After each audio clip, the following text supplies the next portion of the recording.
నేను మీ రిషిని గుర్తుపట్టారా? ఈ రోజు నేను మీకు వినాయక వ్రత కథ చెప్పబోతున్నాను. పూర్వం గజాసురుడు అనే రాక్షసుడు శివుడికి కఠోర తపస్సు చేసి శివుని ప్రసన్నం చేసుకున్నాడు.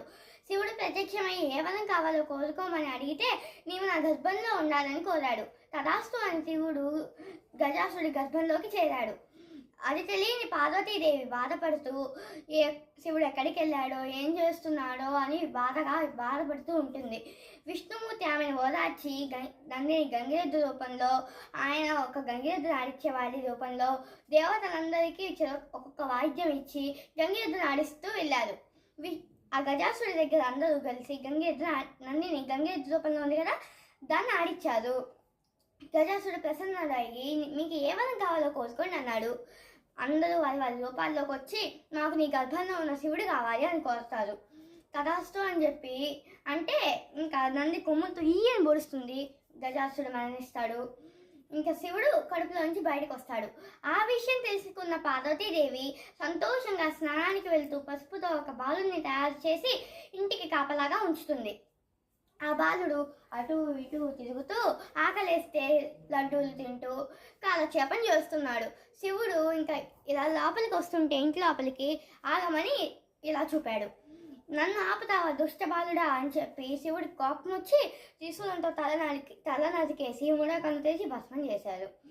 ఆ బాలుడు మరణించాడు. దాన్ని చూసిన పార్వతీదేవి ఆగ్రహించింది.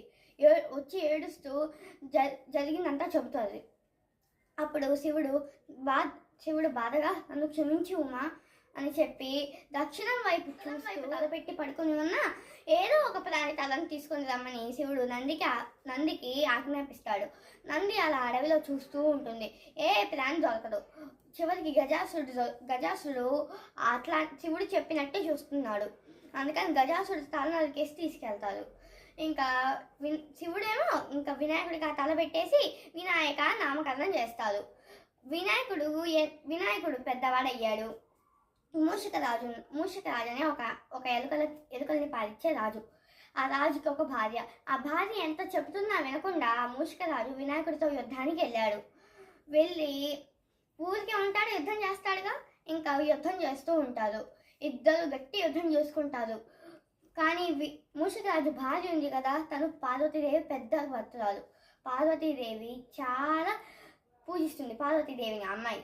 ఇంకా అమ్మాయి నా పతికి ఏం కాకుండా చూడు తల్లి అని పార్వతీదేవికి దండం పెడుతూ ఉంటుంది.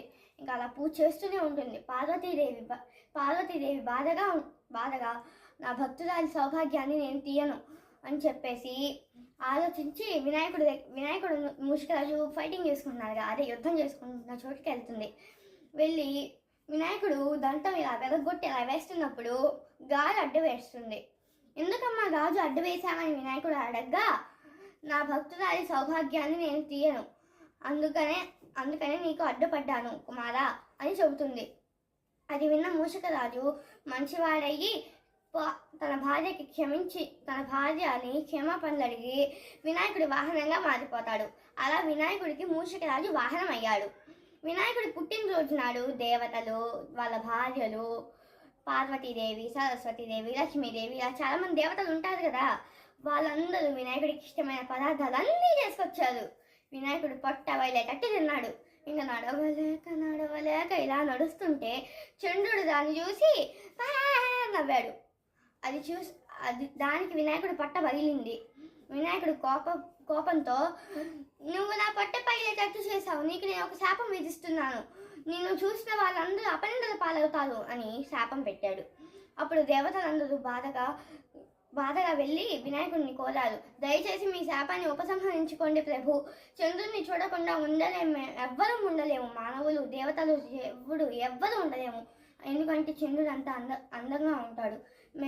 మీరు దయచేసి చంద్రుడి శాపాన్ని వెనక్కి తీసుకోండి అన్ని చాలా దండం పెడతారు. వినాయకుడికి చాలా పూజలు చేస్తారు.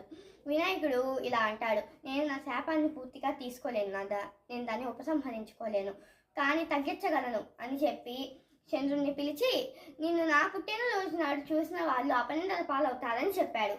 అది విన్న దేవతలు, చంద్రుడు అందరూ సంతోషంగా ఇంకా వినాయకుడి పుట్టినరోజు సంబరాలను జరుపుకుంటారు. అలా ఒకరోజు కృష్ణుడికి రోజు ఆవు పాలు పితికి వెంటనే తాగే అలవాటు అలవాటు ఉంది. ఇంకా ఆ అలవాటులో పొరపాటుగా ఆవు పాలు పితుకుతున్నప్పుడు చంద్రుడి ప్రతిబింబాన్ని వినాయక చవితిలో చూశాడు. నాకేదో చెడు జరగబోతుంది అని అని భావించి కృష్ణుడు ఇంకా అలా ఆలోచిస్తూ ఉండిపోయాడు. అలా సత్రా సత్రాజిత్తు అనే రాజు సూర్యుడిని ప్రసన్నం చేసుకొని నీకు ఏం ఒక సమంతకమైన మణిని పొందాడు. ఆ మణి రోజుకి 12 బాజుల బంగారాన్ని ఇస్తుంది. 12 బాజుల బంగారం అంటే చాలా బంగారం.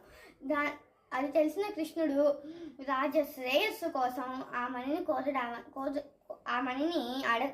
ఇవ్వమని కోరాడు. సత్రాజిత్తు నేను ఇవ్వను అని చెప్పేస్తే ఇంకా కృష్ణుడు మాత్రం ఏం చేస్తాడు, ఆయన ఇవ్వనంటే ఇంకొచ్చేసాడు. అలా ఒకరోజు సత్రాజిత్తు తమ్ముడు ప్రసేనుడు ఆయన వేటకి వెళ్తూ ఆ సమంతకం ఉండేది కదా, దాన్ని ఇలా తీసుకుని మెడలో వేసేసుకున్నాడు. మెడలో వేసుకుని వేటకి వెళ్ళిపోయాడు. వేటలో ఒక పెద్ద ఎలుగుబంటి వచ్చింది. ఆ ఎలుగుబంటి ఆ ప్రసేనుడిని చంపేసింది. ఇంకా తీసుకెళ్ళి ఆయన కుమార్తె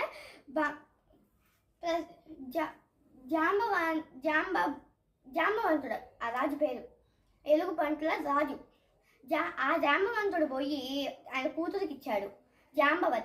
జాంబవతి మెల్ల వేసుకొని ఉయ్యాల ఊగుతూ ఉంటుంది.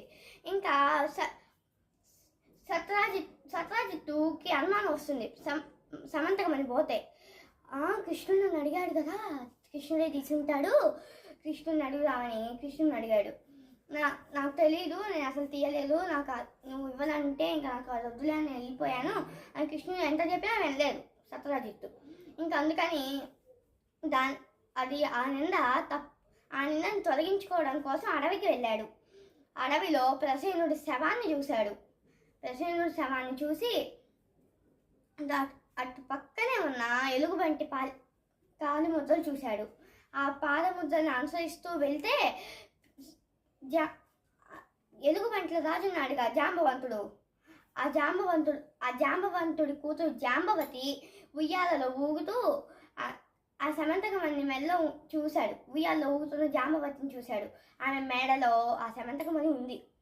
దాన్ని చూసిన కృష్ణుడు జాంబవంతుడి దగ్గరికి వెళ్ళి ఆ మణి నాకు ఇవ్వమని కోరాడు. ఆ మణి నాకు ఇవ్వండి అని అడిగాడు. జాంబవంతుడు నేను ఇవ్వను అని ఘోరమైన యుద్ధం చేస్తాడు.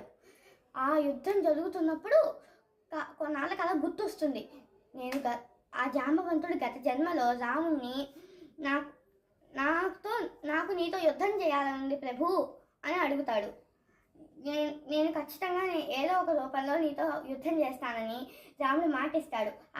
ఆ జన్మలో ఇచ్చిన మాటని ఈ జన్మలో నిలబెట్టుకున్నాడు. అది గుర్తొచ్చిన జాంబవంతుడు యుద్ధం ఆపేసి సమంతకమణిని కృష్ణుడికి ఇచ్చి తన కూతురు జాంబవతిని ఇచ్చి పెళ్లి చేశాడు. ఇంకా జరిగిందంతా కృష్ణుడు సత్రాజిత్తు చెప్పాడు.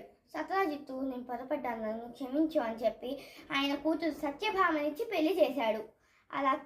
అలా కృష్ణుడు చంద్రుడిని చూసి అపనిందల పాలయ్యాడు. కాబట్టే దేవతలు దేవుళ్ళు అందరూ ఆఖరికి శివుడికి పూజ చేయాలన్నా సరే ఆయన కొడుకు వినాయకుడిని పూజించి ఆ తర్వాత శివుడి పూజ చేస్తారు. అందుకనే వినాయకుడు ప్రథమ పూజ్య గణేశుడు అయ్యాడు. Thank you. ఈ కథ మీకు నచ్చితే లైక్ చేయండి, షేర్ చేయండి, సబ్స్క్రైబ్ చేయండి. మా మరిన్ని వీడియోస్ మీకు అందుతాయి. Thank you.